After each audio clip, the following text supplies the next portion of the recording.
हाय, hello, नमस्कार, welcome to geography. My name is Siddharth. आप लोग मुझसे मानव भूगोल के क्रम में जुड़े हुए हैं। भारत के भूगोल को हमने निपटा लिया है। मानव भूगोल को हम लोग प्रवास के सिद्धांत की ओर पढ़ रहे हैं। प्रवास हम लोगों ने स्टार्ट किया था। पिछले 3 वीडियोज़ में हमने प्रवास के कुछ सिद्धांतों को पढ़ने का प्रयास किया, प्रवास के कारणों के विषय में चर्चा करी, प्रवास होने के परिणामों के विषय में बात करी। इस वीडियो में हम लोग रेवेनस्टीन के प्रवास नियमों के विषय में चर्चा कर रहे हैं। इससे पहले वाले वीडियो में भी हमने रेवेनस्टीन को समझा था। रेवेनस्टीन के कुल 3 नियमों को हमने पिछले वीडियो में देखा। आगे और 4-5 नियमों के विषय में चर्चा करेंगे। Who is रेवेनस्टीन? रेवेनस्टीन वो विद्वान हैं जिन्होंने अमेरिका, ब्रिटेन और पश्चिमी यूरोप में प्रवास को अनुभव किया और अपने कुछ आनुभविक नियम प्रस्तुत करता है और नियमों के आधार पर बताता है कि प्रवास क्या क्या काम करता है, प्रवास क्यों होता है, प्रवास कहाँ होता है, प्रवास कौन सी शक्ति उत्पन्न करता है और क्या क्या परिणाम देता है। ये है रेवेनस्टीन और ये है रेवेनस्टीन का 4th नियम, नियम नंबर 4। रेवेनस्टीन कहता है कि प्रवास का प्रत्येक प्रवाह कम शक्ति का ही सही पर प्रति प्रवाह उत्पन्न करता है।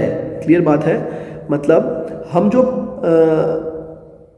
क्लाइमेटोलॉजी में या ओशनोग्राफी के अंदर, स्पेशली ओशनोग्राफी के अंदर जब हम लोग धाराएं पढ़ते हैं ना, महासागरीय धाराएं, तो मैं हमेशा बताता हूँ कि जब पूर्व से पश्चिम की ओर पानी का प्रवाह बढ़ता है तो यहाँ का पानी यहाँ इकट्ठा हो गया, यहाँ पानी भर गया, पानी का सरफेस ऊंचा हो गया, तो एक प्रति प्रवाह उत्पन्न होता है, एक काउंटर इक्वेटोरियल करंट चलती है।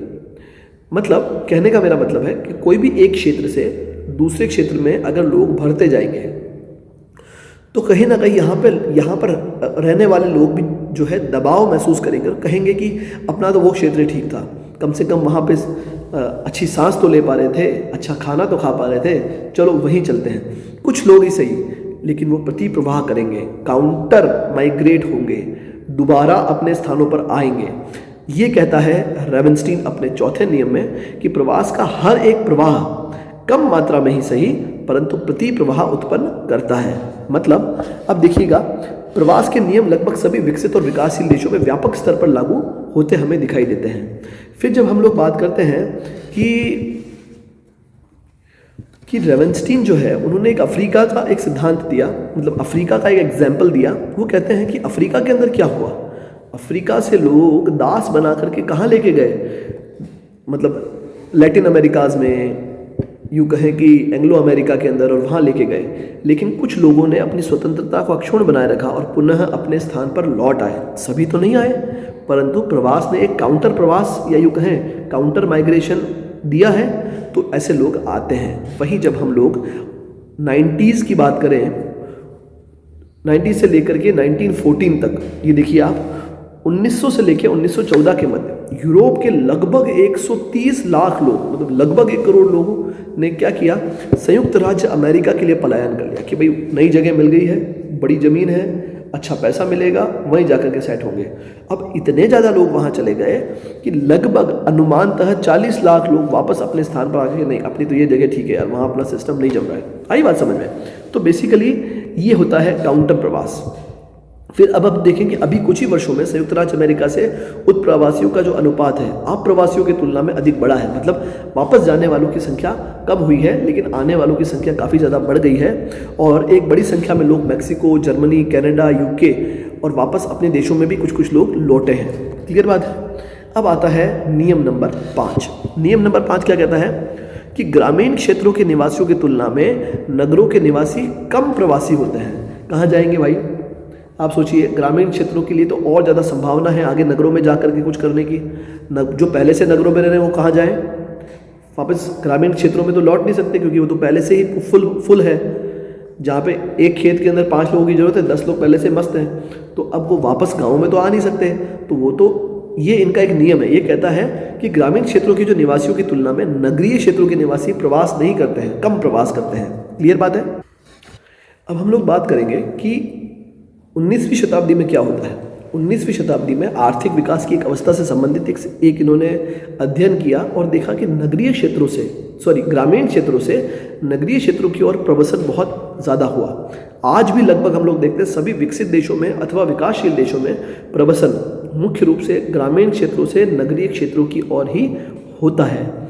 वर्तमान समय में अधिकांश विकसित देशों में बड़ी संख्या में बड़े नगर अपेक्षाकृत छोटी मतलब जो बड़े नगर हैं और अपेक्षाकृत छोटी संख्या में ग्रामीण जनसंख्या है। मतलब जितने भी अभी हम लोग विकसित देश देख रहे हैं स्पेशली, वहाँ पर जो नगर है वो बड़ी जनसंख्या को लिए हुए हैं और ग्रामीण क्षेत्र में बहुत छोटी सी जनसंख्या है। क्यों? क्योंकि वो नगरों में प्रवास कर गए, नगरीय हो गए, नगरों में जाकर के बस गए।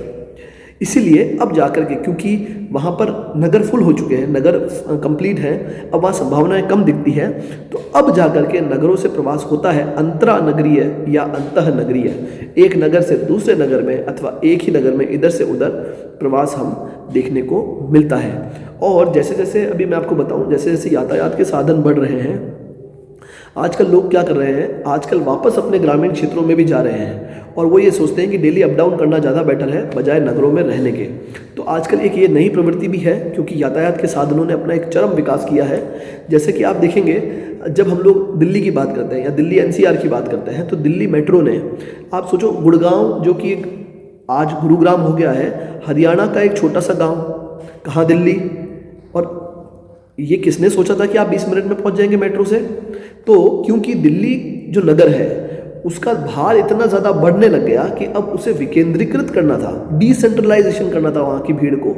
तो ज़्यादातर जो इंडस्ट्रीज थी और कंपनी थी इस दिल्ली शहर से बाहर लगाई गई, गुड़गांव में लगा दी।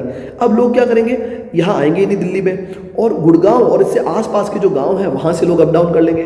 क्लियर बात है। इसी तरह से दिल्ली एनसीआर को अब हम लोग अलवर तक, भरतपुर तक, राजस्थान तक बढ़ा रहे हैं ताकि हम लोग डिसेंट्रलाइज कर सकें, और लोग भी यही चाह रहे हैं। लोग भी उस भीड़ में, या यूँ कहें कि जो नगरीकरण की जो चरम अवस्था है, जहाँ पर आपको बेसिक सुविधाएं भी शायद कम मिल पाती है, उस भीड़ से लोग बचना चाह रहे हैं। और लोग भी ये चाह रहे हैं कि हम लोग अप डाउन कर लें, अच्छे यातायात के साधन हो और कम समय में हम लोग आ जा सके, ताकि हम हमारी मूल व्यवस्था को बनाए रख सकें। अब जो अगला नियम है प्रवसन का, रेवेनस्टीन के द्वारा, कि जन्म के देश के भीतर पुरुषों की अपेक्षा स्त्रियां प्राय अधिक प्रवसन करती है, किंतु पुरुष बहुधा उससे भी आगे जाने का साहस रखते हैं। मतलब क्या हुआ इस बात का? मतलब है, ये कहते हैं कि जो जन्म का देश है, जन्म का देश से मतलब पर्टिकुलर उस प्लेस से आसपास में स्त्रियां ज़्यादा प्रवास करती हैं, परंतु जो पुरुष हैं इससे दूर जाने का साहस रखते हैं। मतलब वो और ज़्यादा दूरी तक जो है वो प्रयास करते हैं कि उनका माइग्रेशन हो जाए। इसका एग्जाम्पल देखिए, आप केरला का एग्जाम्पल लीजिए या किसी भी क्षेत्र का ले सकते हैं। तो वहाँ की जो स्त्रियाँ हैं वो क्या करती हैं, नारियल की कृषि करने के लिए या नारियल के फार्म्स में, रबर के फार्म्स में काम करने के लिए आसपास के क्षेत्रों में प्रवास करती है, और वो अपने वहाँ पे सॉफ्ट स्किल्स का यूज़ करके प्रवास करती है, काम करती है और वापस आती है। या फिर वो हो सकता है कि अपना गांव छोड़ के वहीं जाकर के बस जाए जहाँ पर उनको अच्छा काम मिल रहा है। परंतु पुरुष क्या करेगा? पुरुष जाता है सऊदी अरब सीधा, या फिर किसी अच्छी कंट्री में जाएगा और वहाँ जाकर के अपना काम करेगा और वहाँ से पैसे भेजेगा। पुरुष अधिक दूरी का प्रवास कर रहा है, परंतु अधिकांश महिलाएं आसपास के प्रवास में विश्वास करती है। दूसरा बड़ा कारण है महिलाओं के अधिक प्रवास का, महिलाओं की शादी।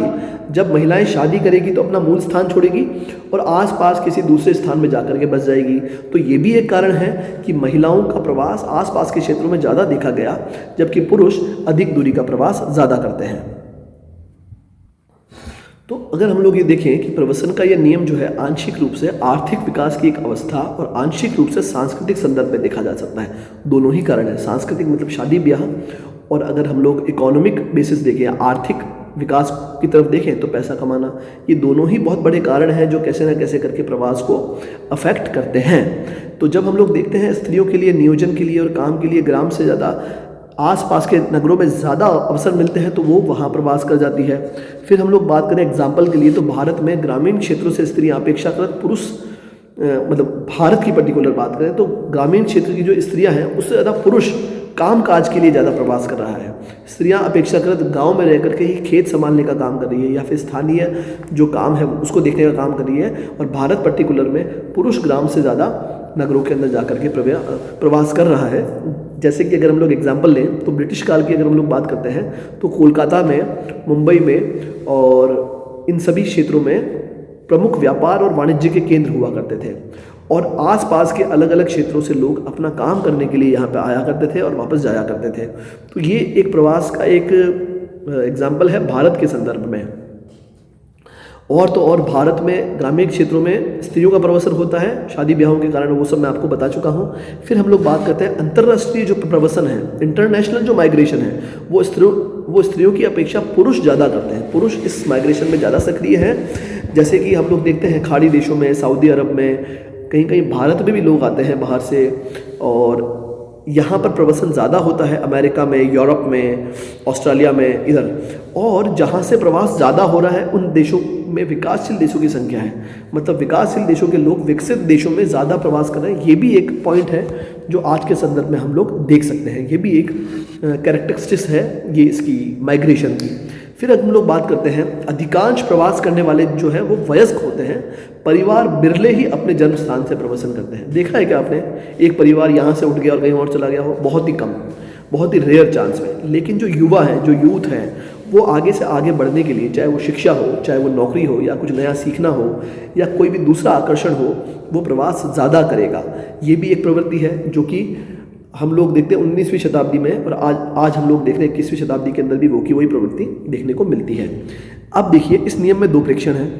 क्या क्या दो प्रेक्षण हैं? प्रथम प्रेक्षण तो ये है कि वयस्क जो है संबंधित सार्वभौम और एक निर्विवाद नियम है कि हाँ, वयस्क प्रवास करेगा, उसमें उतनी शक्ति है, एनर्जी है, लाइबिलिटी नहीं है, जिम्मेदारी नहीं है। वो फिलहाल क्या करना चाह रहा है? फिलहाल अपने भविष्य की ओर देख रहा है, और कहीं ना कहीं कुछ नया प्राप्त करने के लिए, किसी नए आकर्षण के लिए वो प्रवास करेगा। ये एक सार्वभौमिक नियम है। और ये भी देखा गया है जो स्वैच्छिक प्रवसन होता है। देखो, प्रवसन भी दो तरह का, एक तो स्वैच्छिक अपनी इच्छा से, और एक फोर्सफुली माइग्रेशन भी होता है जो युद्ध के दौरान होता है, या जो किसी पर्टिकुलर किसी कम्युनिटी के ऊपर जब अत्याचार होते हैं तो कम्युनिटी की कम्युनिटी वहाँ से प्रवास करती है। तो अगर हम लोग स्वैच्छिक प्रवसन की बात करें तो स्वैच्छिक प्रवसन में अधिकांश लोग तो वयस्क होंगे। और इस नियम का जो दूसरा भाग है वो अधिक संदेहास्पद है। वो क्या है कि यह निश्चित रूप से सत्य है कि अविवाहितों की अपेक्षा संपूर्ण जो परिवार है वो प्रवास करने में कठिनाई महसूस करता है। जो अविवाहित है, जो सिंगल है, सिंगल बॉय, सिंगल गर्ल, जो यूथ है, वो आसानी से प्रवास कर जाएगा, और जो परिवार है वो प्रवास करने में अधिक कठिनाई महसूस करेगा, क्योंकि उसको घर लेके चलना है, पूरा परिवार है, पूरा ढांचा है, पूरा स्ट्रक्चर यहाँ से उठा के किसी और जगह हमें शिफ्ट करना। लेकिन कई बार कई सारे सांस्कृतिक कारण हो जाते हैं, धार्मिक, राजनीतिक कारण हो जाते हैं कि एक परिवार को ही दूसरे देश में या दूसरे स्थान पर स्थानांतरित होना पड़ता है। 1947 का भारत पाकिस्तान का जो विभाजन है, आप वो देख सकते हैं। उसमें भी कई सारे परिवार इधर से उधर और उधर से इधर प्रवासित हुए हैं, अपनी ज़मीन को छोड़ करके, अपने घर को छोड़ के। और इसी प्रकार से 1971 में भी बांग्लादेश और भारत के बीच में जब कॉन्फ्लिक्ट हुआ था, उस समय भी इस प्रकार के प्रवास देखने को मिले हैं। ये इसे कहते हैं अनैच्छिक प्रवास। जो सिंगल व्यक्ति कर रहा है वो बेसिकली ऐच्छिक प्रवास होता है। अब आप बोलेंगे कि आपको ज़बरदस्ती यहाँ से पढ़ने के लिए बाहर भेजा, तो ये भी एक अनैच्छिक प्रवास का एक एग्जाम्पल हो सकता है। क्लियर बात है। इसी प्रकार से जब हम लोग आयरलैंड कहाँ है बताना मुझे कमेंट सेक्शन में, और कितने डिग्री अक्षांश पर है ये भी अगर आप देख सकें तो मुझे बताइएगा। आयरलैंड से कनाडा, युगांडा और कीनिया से यूके, यूएसए, सोमालिया, इथोपिया से यमन, मिस्र, सऊदी अरब, और ये सारे के सारे जो देश हैं, यहाँ पर एक जगह से दूसरे जगह पर परिवार स्थानांतरित हुए हैं, वहाँ के राजनीतिक कारणों से, वहाँ के सांस्कृतिक कारणों से, असुरक्षा के भाव से। क्लियर बात है। फिर बात करते हैं, बड़े नगरों में प्राकृतिक वृद्धि की अपेक्षा प्रवसन से अधिक वृद्धि होती है। क्या मतलब है इस बात का? देखिए, प्राकृतिक वृद्धि मतलब ये बात कर रहे हैं जनसंख्या वृद्धि की। कोई बड़ा नगर है, एग्जाम्पल लेते हैं दिल्ली का। दिल्ली में हम लोग बात कर रहे हैं 18वीं शताब्दी की या 19वीं शताब्दी की, ठीक है। हम लोग 19वीं शताब्दी के मध्यकाल की बात करते हैं, मतलब 1850 की बात करते हैं। 1850 में उदाहरण के लिए दिल्ली में 10,000 लोग रहते थे, कह सकते हैं दिल्ली के मूल निवासी। अब क्या होता है, आज जब हम लोग जैसे जैसे 1850 से 1950 देश की आज़ादी, दिल्ली का राजधानी बनना, फिर आज हम लोग सन 2000, 2010, 20 जैसे जैसे आगे बढ़ रहे हैं, हम देखते हैं वहाँ पर करोड़ों की जनसंख्या है। क्या ये 10,000 लोगों ने करोड़ों पैदा कर दिए? नो। क्यों? ये जो जनसंख्या बड़ी है ये बाहर से आने वाले लोगों की बड़ी है। तो कहा जा सकता है ना कि बड़े नगरों में प्राकृतिक वृद्धि मतलब नेचुरल जो होती है, जैसे बच्चे पैदा करना और जनसंख्या का बढ़ना की अपेक्षा प्रवास से अधिक वृद्धि हुई है जनसंख्या। क्लियर बात है। ये भी एक नियम है। क्या कहता है कि व्यापक रूप से स्वीकार किया गया है कि बड़े नगर अप्रवास मतलब आने वाले लोग और जनसंख्या के आगमन के कारण तीव्र गति से बढ़ते हैं। उदाहरण के लिए दिल्ली, बम्बई, कोलकाता की जो 60% से अधिक पॉपुलेशन है वो उन लोगों की है जो देश के दूर दराज के हिस्से से वहाँ पर काम खोजने के लिए आए हैं। तो मतलब वहाँ पे जो जनसंख्या ग्रोथ है वो नेचुरल ना होकर के प्रवास के कारण से जनसंख्या ग्रोथ हुई। काम के अवसर हैं, काम के अवसर एक ऐसा कारण रहा है ना, आप देखिएगा, जिसने सबसे ज़्यादा प्रवास को आकर्षित किया है। जहाँ आपको काम का अवसर मिलेगा आप करेंगे। आज भी आप देख लीजिए आईटी कंपनीज जैसे बेंगलुरु में है, पुणे में है, दिल्ली में है, तो जितने भी ज़्यादा इंजीनियर्स हैं, MBA किए हुए लोग हैं, वो ज़्यादातर यहीं प्रवास कर जाते हैं, और प्रवास कर गए वापस आते ही नहीं हैं। तो मतलब ये एक बड़ा फैक्टर होता है जिसने प्रवास को प्रभावित किया है। क्लियर बात है। और एक और कारण है प्रवास का, ये कहते हैं कि प्रवास के जो प्रमुख कारण हैं वो आर्थिक होते हैं। ये तो हम सभी जानते हैं, ये तो हम शुरू से पढ़ रहे हैं कि यह नियम सर्वत्र स्वीकार किया गया है और यह तर्क प्रस्तुत किया जाता है कि अंतर्राष्ट्रीय प्रवासियों में अपने देश की मतलब जो लोग इंटरनेशनल माइग्रेट हो रहे हैं, मतलब एक देश से दूसरे देश में जा रहे हैं, वो जो माइग्रेट करने वाले जो लोग हैं वो क्या कहते हैं कि हमारे देश में जनसंख्या का दबाव अपेक्षाकृत अधिक है और जनसंख्या के ज़्यादा होने से आर्थिक संसाधनों पर ज़्यादा भार है, इसलिए हमें आनुपातिक रूप से कम मिलता है। इसलिए हम उन क्षेत्रों में प्रवास करेंगे जहां हमें आनुपातिक रूप से ज़्यादा मिले। जैसे भारतीय श्रमिकों की बात करें तो भारतीय श्रमिकों का सऊदी अरब और खाड़ी देशों में, जो आपकी गल्फ कंट्रीज़ हैं, वहाँ पर प्रवासन ज़्यादा होता है। क्यों? क्योंकि भारतीय जो ग्रामीण लोग हैं उनको यहाँ पर बेरोजगारी का सामना करना पड़ता है और उन देशों में अच्छे काम के अवसर हैं, अच्छा पैसा मिलता है, तो कहीं ना कहीं इकोनॉमिक कारण है जो प्रवास करता है। ये तो हम लोग हमारे लोकल क्षेत्रों में भी देख सकते हैं कि आपका गांव छोड़ करके आपके पास में कोई जो शहर होगा, लोग वहाँ प्रवास करेंगे। वहाँ क्यों प्रवास करते हैं? क्योंकि उन्हें वहाँ पर काम मिलता है, रोजगार मिलता है, पैसा मिलता है और अवसर मिलते हैं। तो इकोनॉमिक फैक्टर सबसे बड़ा फैक्टर है प्रवास के लिए।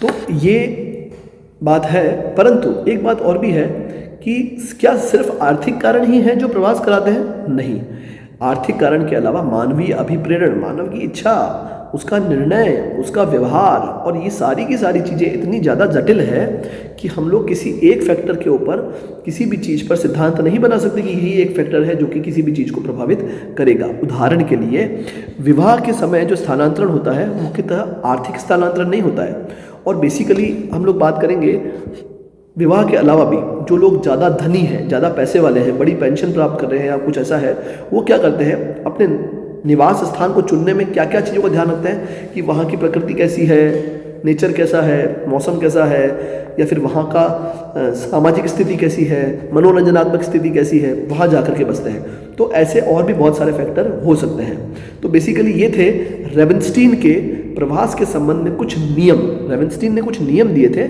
जो कि प्रवास को प्रभावित करते हैं या प्रवास में वो काम आते हैं। बेसिकली आपको ये चीज़ समझ में आई होगी। तो अगर हम लोग बात करें कि रेवेनस्टीन के इन नियमों को बहुत ज़्यादा स्वीकृति मिली सभी जगह और सभी लोगों ने कहा हाँ ये सारे नियम तो हमारे यहाँ पर भी काम करते हैं, लेकिन कुछ प्रश्न हैं जिसके ऊपर हम लोग इसकी थोड़ी सी आलोचना कर सकते हैं, जैसा कि हम लोग करते आए हैं हर सिद्धांत के बाद में। जैसे कि सिर्फ और सिर्फ इन्होंने आर्थिक फैक्टर को और ट्रांसपोर्टेशन वाले फैक्टर को ज़्यादा बल दिया, अनार्थिक फैक्टर सांस्कृतिक, सामाजिक, राजनीतिक, मनोवैज्ञानिक और धार्मिक नियमों पर विचार कम किया गया। फिर हम लोग बात करेंगे आगे आने वाले समय में रेवेनस्टीन के मॉडल को भी बहुत अच्छी मान्यता मिलती है और उसके आगे भी प्रवास के संबंध में अनेक मॉडल सामने आते हैं। तो ये हुआ रेवेनस्टीन के प्रवास नियम। आई होप आपको समझ में आया होगा। मेरा प्रयास रहेगा किसी भी सिद्धांत को भूगोल में या किसी भी नियम को मैं थोड़ा सरलीकृत करके आपको समझाऊं, थोड़ी सरल भाषा में आपको समझाऊं। मैं कभी भी चैप्टर की लाइन्स रीड नहीं करता हूं, तो आप इस बात के लिए निश्चिंत रहें कि हम लोग किताब से पढ़ रहे हैं। किताब तो आपको बाद में पढ़नी है, किताब तो सिर्फ एक चेहरा है। मैं प्रयास करूँगा अपनी भाषा में उसको समझाने का। तो मिलेंगे नेक्स्ट वीडियो में ली का प्रवास model. Thank you very much.